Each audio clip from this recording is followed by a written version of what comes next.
आज हम सबसे पहले अपने ऐप पर जीएस हिंदी क्लासेस में विकास का स्वागत करते हैं। ये हैं विकास कुमार, जिनका हाल ही में हिंदी व्याख्याता में सिलेक्शन हुआ है। इन्होंने अपनी तैयारी कैसे की, इनकी रणनीति क्या रही, थोड़ा टाइम भी सिलेक्शन होने में लगा, ये सब बातें विकास बताएगा। विकास से कितने टाइम से आप तैयारी कर रहे हो, फर्स्ट ग्रेड की तैयारी? सर मैं फर्स्ट ग्रेड में आपके पास 2018 में 2 महीने पहले आया था एग्जाम से। अच्छा, 2018 में तैयारी की? मैं सर को पहले जानता नहीं, मेरे पापा जी सर साथ में पढ़े थे, तो पापा जी लेके आए थे, तो सर उधर की बात है, तो फिर सर बोले कि हाँ इसका हो जाएगा, तो मैं तैयारी के लग गया। फिर मेरा 2018 में नहीं हुआ, और मेरे साथी था पवन, उसका हो गया था। अच्छा, पवन का हो गया, आपका नहीं हुआ? हम दोनों एक ही रूम में रहते थे वहाँ हाउसिंग बोर्ड में। तो उन्होंने कहा कि तू निराश मत हो, सर के पास तैयारी के लगा रहे। तब से मैं लगातार सर के पास तैयारी के लगा हुआ हूँ, और सर के अलावा मैंने कुछ भी नहीं पढ़ा, जो इन्होंने बताया उसको फॉलो किया, और आज मेरा सिलेक्शन सेकंड ग्रेड और फर्स्ट ग्रेड में हो गया। तो थोड़ा बहुत तो इधर उधर वैसे पढ़ना चाहिए? नहीं सर, जरूरत ही नहीं है सर, जरूरत नहीं पड़ी आपको? हाँ, लेकिन फिर भी क्या है कि मेरी थोड़ी बहुत सलाह जरूर है, और वो ये है कि अगर आपके पास टाइम हो तो इसके अलावा भी थोड़े बहुत हाथ पैर मार लेने चाहिए, अपनी संतुष्टि के लिए ही सही। उससे क्या थोड़ी बहुत संतुष्टि हो जाती है। और वैसे अगर पूरा फेथ करते हैं तो, क्योंकि हमें ज़्यादातर गलती क्या करते हैं, गलती ये करते हैं कि हम भटक जाते हैं। क्योंकि पाठ्यक्रम किसी भी कॉम्पिटिटिव एग्जाम है, उसका पाठ्यक्रम है वो मैं तो ये मानता हूँ कि उसकी कोई लिमिटेशन नहीं होती। हालांकि पाठ्यक्रम दिया जाता है, ये सब चीज़ें भी हैं, लेकिन इसके बावजूद भी एक ही टॉपिक है, उसमें हमें थोड़ा मतलब उस टॉपिक को 2 घंटे में भी पूरा कर सकते हैं, और वो 100 घंटे में भी पूरा नहीं होता। तो हमें रणनीति ये अपनानी चाहिए 2 घंटे वाली। क्यों विकास? यही अपनाई। हाँ। वैसे भी मैं ये बता दूं कि जब भी क्लास हो जाती थी उसके बाद भी विकास खड़ा रहता था, और जब मैं बाहर जाता तो ये पूछता। और इसकी एक चिंता थी, कौन सी? फर्स्ट पेपर की चिंता थी कि मैं फर्स्ट पेपर है वो कैसे तैयार करूं।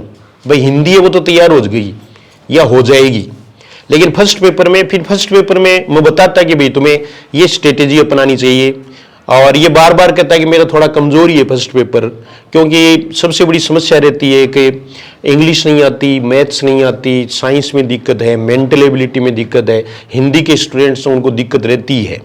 तो मैंने इनको जो मेरी बात मानता है उनको तो मैं सीधा ही बता देता हूँ कि देखो थोड़ा बहुत अगर आपके समझ में आता है वो सब्जेक्ट तो थोड़ा तैयार करो नॉर्मल, और बाकी छोड़ दो। छोड़ने वाला उदाहरण है वो एक दिन पहले भी हमने बताया है। जैसे एक इंटरव्यू और जगदीश प्रसाद का जो असिस्टेंट प्रोफेसर उनका लिया था, उनकी 19वीं रैंक की थी, किसमें? फर्स्ट ग्रेड में। तो उसको भी मैंने बताया था, वो 5-7 दिन पढ़ा, उसके बारे में मैंने बताया था कि तू ये छोड़ दे। जिन्होंने ये 2-3 छोड़ दिए हैं उनका स्कोर सबसे अच्छा रहा फर्स्ट पेपर में, क्योंकि हम अन्य जो हमारे पोर्शन है उन पर ज्यादा फोकस करेंगे और हमारा अचीवमेंट है वो ठीक रहेगा। तो विकास, ये कुछ स्टूडेंट्स हैं वो आपसे कुछ पूछना चाहते हैं, तो सबसे पहले मैं किरण को आमंत्रित करता हूं। किरण कुछ पूछना चाहती है, ये भी कई दिनों से परीक्षा की तैयारी कर रही है, और कि सिलेक्शन है वो हो नहीं रहा है, तो कौन सी स्ट्रेटेजी अपनाए? इधर से आ जाओ। अच्छा। अपने आप कोई भी जो अपनी क्वेरी है ना वो पूछ सकते हैं। फिर ये यहाँ लगा, आप किरण पूछेगी। नमस्ते सर। नमस्ते सर, मैं आपने रणनीति कहाँ से स्टार्ट की, मतलब कहाँ से पढ़ना स्टार्ट किया आपने? देखो, मैं पहले कोचिंग में एकदम नील था, मैंने तो सर के निर्देशन में है ना सारी तैयारी की थी, तो सर ने जो जो बोला ना वही किया। सर जैसे ग्रामर आप मतलब कैसे पढ़ते हो, मतलब ग्रामर का रिवीजन कैसे करते हो आप? ग्रामर तो सर पहली बात तो क्लास में ही करवा देते हैं रिवीजन, और फिर अपने नोट्स होते हैं जो सर ने लिखा रहे वो लिखो। उसको बस एक ऐसे है कि देख 10-12 दिन बाद में ना जो आपने पढ़ा वो फिर से देखते रहो, ऐसे छोड़ो, बार बार देखना पड़ता है उसको, तो हो जाएगा। हाँ। और सर जैसे दोनों एग्जाम अपने एक ही दिन होती है, तो उसके 2-3 दिन पहले आपके मतलब जो डिप्रेशन होता है वो कैसे मतलब उनको मैनेज कर लेते हो आप? ये तो देखो सबके प्रेशर सबके स्वाभाविक है, लेकिन उस टाइम मैंने जो आप जो पीछे का जो आपको अच्छा लग रहा है ना वो पढ़ो। ये नहीं कि आप कुछ नया किसी ने बोल दिया यार ये गाइड है अभी है इसको पढ़ो, ये अच्छी से क्वेश्चन है उसको ऐसा मत करो। और ये मतलब कितनी बार रिवाइज हो जाता है आपका? रिवाइज तो वो तो आपके पढ़ने पर बात है, कितनी बारी कर लो। नहीं फिर भी सर आप जैसे इतिहास है तो इसको कितनी बार रिवाइज कर लिया आपने? और मैंने देखो मेरा साहित्य तो है ना, सर ने यहाँ क्लास में ही तैयार करवा दिया था। पिछली बार बहुत अच्छा पढ़ाया था सर ने वैसे भी पढ़ाया था, फिर पन्ने दे के भी पढ़ाए थे लास्ट में, तो वहाँ हो गया था। फिर मेरा बचा फर्स्ट पेपर, तो फर्स्ट पेपर में है ना जब 1.5 महीना बचा ना, तो मैंने सर बोला कि अब तू फर्स्ट पेपर को पूरा टाइम दे। मैंने पूरा टाइम दिया था। और रही करंट हमेशा यानी क्रोनोलॉजी अभी से स्टार्ट कर दो आप लेनी 1 महीने की जो है ना, उसको अटैच करते जाओ। एग्जाम तब तक की रखो, आप उसको ही पढ़ो। मैंने यही किया। मेरे पास 10 महीने की क्रोनोलॉजी थी और उसमें क्वेश्चन जो पीछे आते हैं ना 7 क्वेश्चन एकदम एज पीछे थे उसके, और मेरे से गोल घेरा किया हुआ था। क्रोनोलॉजी है ना उसमें हर महीने की ले लो। कितने मतलब महीने पहले से स्टार्ट करते हैं मतलब एग्जाम की क्रोनोलॉजी? अभी से लेनी शुरू कर दो। तो 1-1.5 साल बाद में एग्जाम हो तो अपने ये क्रोनोलॉजी मतलब ये क्वेश्चन रख लो, आप पढ़ी रहेंगे, उसमें क्या दिक्कत है, कुछ नॉलेज ही बढ़ेगा। लिख के याद करते हो या सर फिर पढ़ के ही याद हाँ, करते हो? कोई मोस्ट क्वेश्चन उसको आप अंडरलाइन कर लो। पहली बार तो करो मत। शॉर्ट नोट्स बनाते हो सर? मैंने तो कोई नोट्स नहीं बनाए, सर के थे सारे, वही पढ़े थे मैंने तो, उन्हीं को रिवाइज किया था। उन्हीं को रिवाज किया था। और रही फिर लास्ट में सर टेस्ट सीरीज थी, उससे बहुत फ़ायदा हुआ। उसमें क्या कि आप हमारा पूरा रिवीजन हो गया था और दोबारा से वो बुक खोलने की ज़रूरत ही नहीं पड़ी। ठीक है।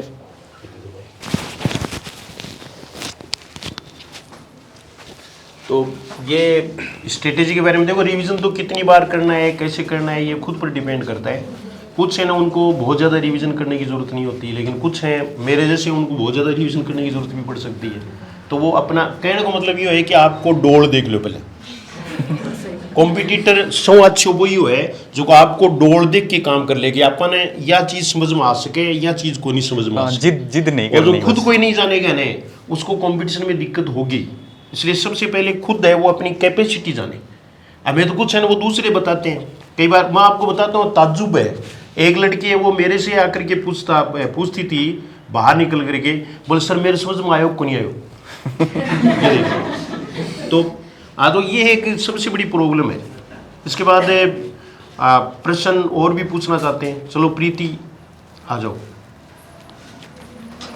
क्योंकि इनकी क्वेरी होती है। ये जैसे वास्तविक प्रश्न पूछ सकते हैं उतना हम नहीं पूछ सकते।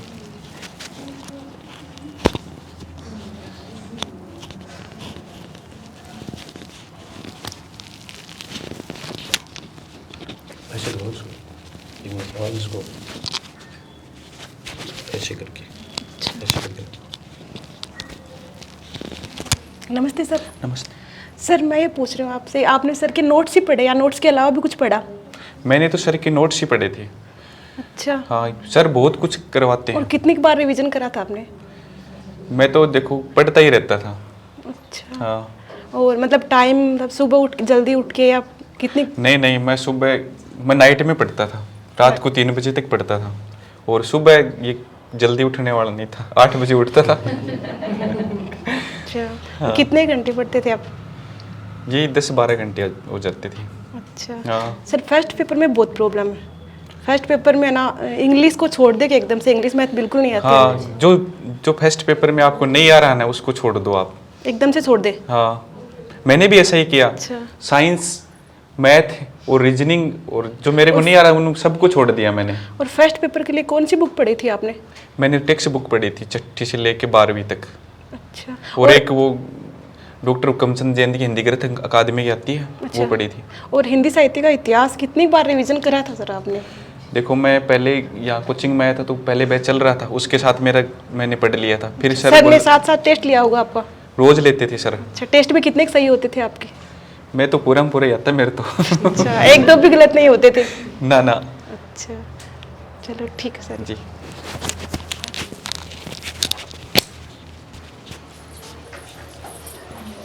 तो ये है।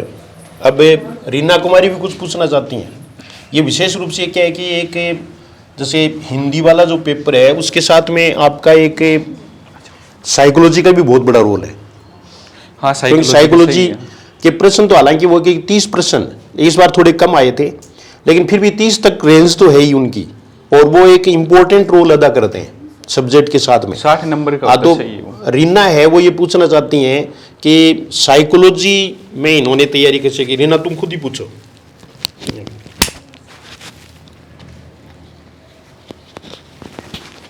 नमस्ते सर। नमस्ते। सर आपने तैयारी कैसे की? जैसे हिंदी साहित्य का इतिहास है, हाँ। उसको जैसे पढ़ते हैं तो ये लगता है कि हाँ सब कुछ याद है, अच्छा अच्छा। लेकिन एक दो दिन जैसे छोड़ दें तो उसके बाद कंफ्यूज रहते हैं।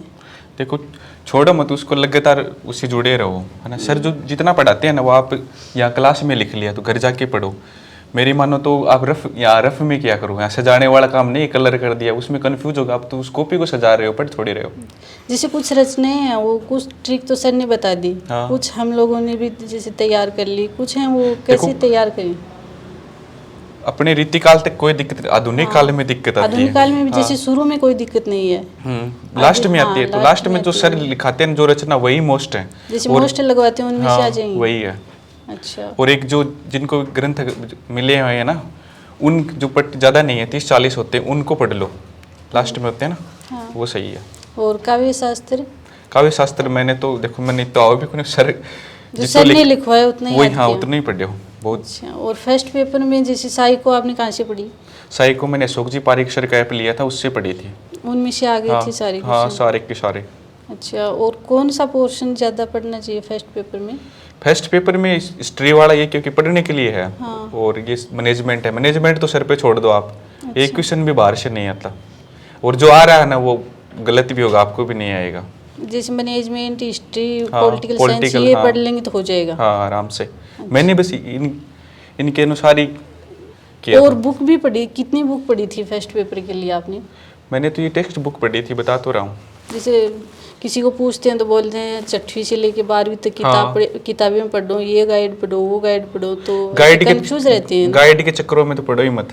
अच्छा, हाँ, नहीं फिर आप कंफ्यूज ही होगे, बहुत ज़्यादा ये मैटर है। किताबें सही हैं हाँ, 6वीं से आप लेके 12वीं? फर्स्ट पेपर का सिलेबस कम से कम 10 सिलेबस निकाल लो, अच्छा। और उसमें जो पूछ रखा है ना वही बताओ। मेरे को भी पहले नहीं पता था, मैंने सर से पूछा।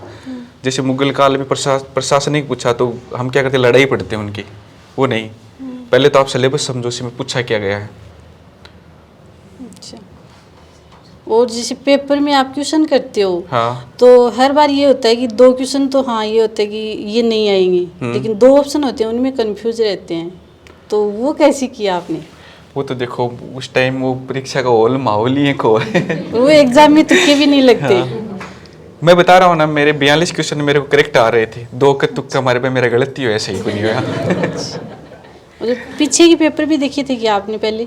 हाँ पीछे के देखे थे। उनमें से हाँ। रिवाइज हुए थे क्वेश्चन? हाँ, एक मेरा वो पवन बता रहा हूँ मित्र था, उसने बोला ना फर्स्ट पेपर उसका अच्छा था, तो उसने बताया कि गाइड गुइड मत पढ़ो, ये पढ़ो, और साइको वाला अशोक जी सर के वो पढ़ लो, और हिंदी पे सर पे एकदम पूरा डिपेंड रहो। मैं तो यही किया, आज मैं यहाँ खड़ा हूँ आपके सामने। लिख के याद किए थे या वैसे ही? लिखने की जरूरी को नहीं, सर वैसे ही करवा देते हैं। और एक सर वो टेस्ट सीरीज है ना, हाँ हाँ। उससे भी बहुत फ़ायदा हुआ मुझे, मतलब मेरी रजिस्टर को नहीं उठाना पड़ा, उसमें ही हो गया सारा टॉपिक क्लियर। मतलब जितना सर पढ़ाते हैं उनको ही बार बार पढ़ लें, हो हाँ जाएगा? उनको पढ़ो, पूरा विश्वास रखो, आराम से हो जाएगा। हाँ ठीक है, थैंक यू। तो कहने की बात है वो विश्वास की है, और अगर आप विश्वास निष्ठा के साथ तैयारी करते हैं तो मेरी समझ में कोई दिक्कत नहीं है। और भी कोई प्रश्न पूछना चाहिए तो पूछ सकते हैं, कोई जैसे कोई बात रह गई हो पूछना है, आ जाओ तो।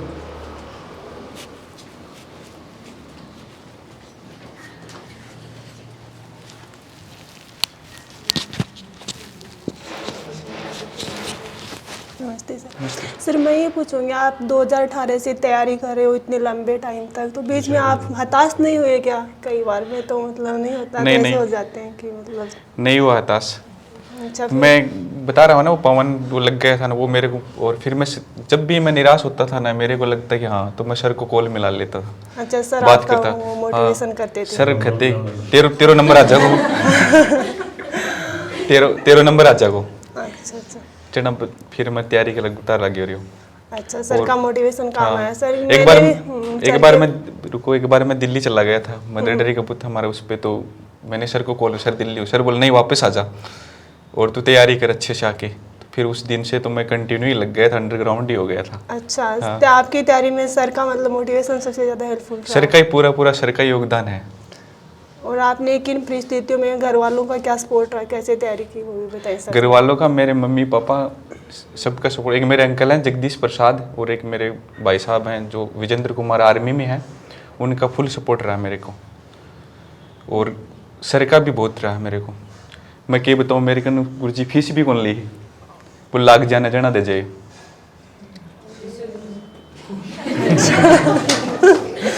हाँ ये तो है सर, ऐसे तो करते हैं, हमें भी करते हैं बहुत मोटिवेशन सर, क्योंकि मैंने सर के पास मेरी ईट की तैयारी की थी, तो सर ने हमें व्याकरण पढ़ाया, बहुत अच्छा पढ़ाया। अभी मेरे सारी व्याकरण में कोई प्रॉब्लम नहीं, उसके सारे कॉन्सेप्ट क्लियर हो गए हैं। थोड़ा सा साहित्य में दिक्कत आती है, तो कई बार ऐसे होता है, मतलब हम तैयारी तो कर रहे हैं, बहुत अच्छा पढ़ रहे हैं, पर नहीं होगा तो क्या होगा, ये बहुत लगता है। इस डर को छोड़ दो आप, बस पढ़ते टाइम घबराओ मत, सारी चिंताएं छोड़ दो। बस डेली जो पढ़ना है ना, वो ये नहीं है कि आज नहीं पढ़े कल नहीं पढ़े, जो अच्छा, रूटीन है ना वो लगातार continue पढ़ते पढ़ते रहो। जो बार बार रिवाइज करें तो सर पढ़ा रहे हैं वो। हाँ वो तो सर, हाँ क्लास में हमें बताते हैं, मतलब लोकल ट्रिक में भी बता देते हैं, वो हमें क्लास में करवा देते हैं सर याद, वो तो हमें हो जाता है। मतलब कुछ थोड़ी बहुत काव्य शास्त्र में दिक्कत आती ये है। हिंदी साहित्य संस्कृत ये तो सर पे छोड़ दो आप, बिल्कुल भी। हमें भी, मुझे भी नहीं आता था पहले, एकदम से तैयार करवा देंगे। हाँ नहीं ये तो हमें करवा रहे हैं सर, क्लास में याद हो जाता है सर जो करवाते हैं। थोड़ी सा काव्य शास्त्र मतलब शुरू से ही कमजोर रहा है, तो और ये नहीं है कि अभी एग्जाम नहीं है तो हम कि अभी तैयारी ना करें, लगातार लगे रहो।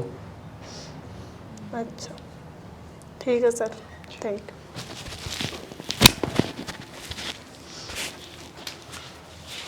तो रेगुलरिटी रखनी है और साथ साथ में विश्वास भी रखना है, पढ़ाने वाले पर ही नहीं बल्कि अपने इष्ट देव पर भी, इष्ट पर भी विश्वास रखो, क्योंकि लक फैक्टर है वो भी थोड़ा बहुत काम का है। आजकल ज़्यादा इसका रोल हो गया लक का थोड़ा सा, और वो क्या हो गया कि इतने प्रश्न डिलीट होने लग गए, तो कौन से प्रश्न डिलीट हुए इस पर डिपेंड करता है। हमारे बहुत सारे स्टूडेंट्स हैं वो रिजर्व लिस्ट में आए हैं, लेकिन उनका जो प्रमुख कारण है वो हताश हो गए एक प्रकार से।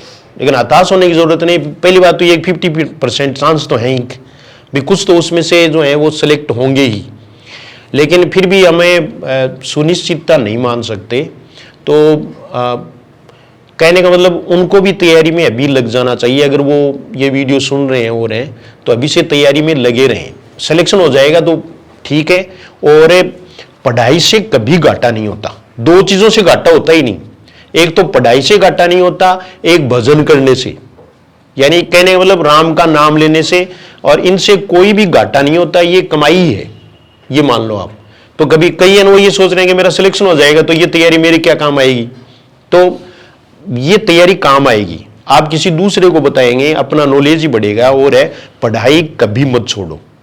और विकास और कुछ कहना चाहते हो आप? तो इनको मैं तो ये कहना चाहता हूँ, जो सर पढ़ा रहे हैं वो आराम से पढ़ो, और अलग पढ़ने की कोई ज़रूरत नहीं है हिंदी में। और फर्स्ट पेपर है वो टेक्स्ट बुक से पढ़ो आप, कोई गाइड वगैरह उससे मत पढ़ो, क्योंकि जो आपका टॉपिक वो क्लियर होना चाहिए।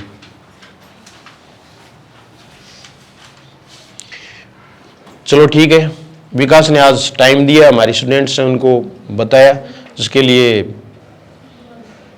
तहे दिल से धन्यवाद। और हम सभी इनके उज्जवल भविष्य की कामना करते हैं। इनका आगे असिस्टेंट प्रोफेसर में भी हो, आगे RS भी हाँ, बने, मैं तैयारी और भी असिस्टेंट प्रोफेसर की असिस्टेंट तैयारी कर प्रोफेसर रहा हूँ। तैयारी कर रहे हैं।